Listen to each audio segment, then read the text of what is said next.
உலகிலேயே அதிகமான பெண்களை கட்டிலில் சந்தித்த லிஸ்ட் 52,000 பெண்களோடு உடலுறவு கொண்டவர் 19ஆம் நூற்றாண்டின் ஆரம்பத்தில் பிறந்த ஒரு நபர்.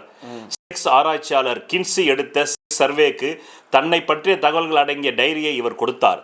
வாரத்துக்கு 33 தடவை இவர் செக்ஸ் வைத்துக் கொண்டார். 30 ஆண்டுகளில் மொத்தமாக சுமார் 52,000 தடவை.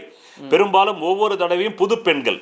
இங்க நம்ம ஊர்ல 90s கிட்ஸுக்கு ஒரு பெண்ணே கிடைக்கல.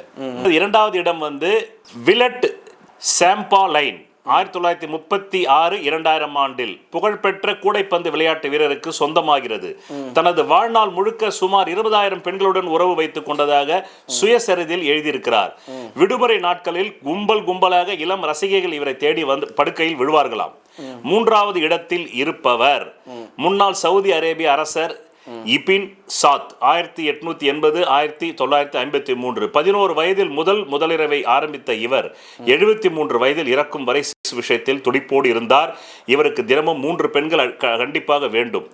உடம்பு சரியில்லாத போதும் போரில் ஈடுபட்டு இருக்கும் போது மட்டும் பெண்களை தேட மாட்டார். 4வது இடத்தில் இருப்பவர் ஜான் கர்டிஸ் ஹோம்ஸ். இவருக்கு தொழில் ஆமாம். இவர் நீலப்படங்களின் கதாநாயகன். 12 வயதில் தனது அம்மாவின் தோழி ஒருவரிடம் கன்னித்தன்மையை இழந்தார் ஹோம்ஸ். தனக்கு ஏதோ அசாத்திய திறமை இருப்பது அப்போதே அவருக்கு புரிந்தது. நீலப்படங்களில் நடிக்க ஒரு நாளைக்கு $3,000 சம்பளம் வாங்கினார். இது தவிர நிறைய பெண்கள் படத்தில் அவரது திறமையை பார்த்துவிட்டு இதை கற்றுக்கொள்ள அவரை தேடி வந்தனர். கேமராவுக்கு முன்னாலும் பின்னாலும் இவர் உறவு கொண்ட பெண்களின் கணக்கு 14,000.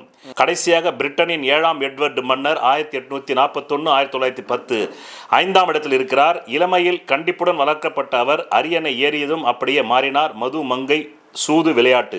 இதை தவிர வாழ்க்கையில் அவருக்கு வேறு எதுவும் தேவைப்படவில்லை. மனைவி அவரை கண்டுகொள்ளாமல் விட வாரத்துக்கு 3 புது பெண்களை தனது படுக்கைக்கு அழைத்து வந்தார். முதுமையின் தள்ளாட்டத்திலும் இது தொடர்ந்தது.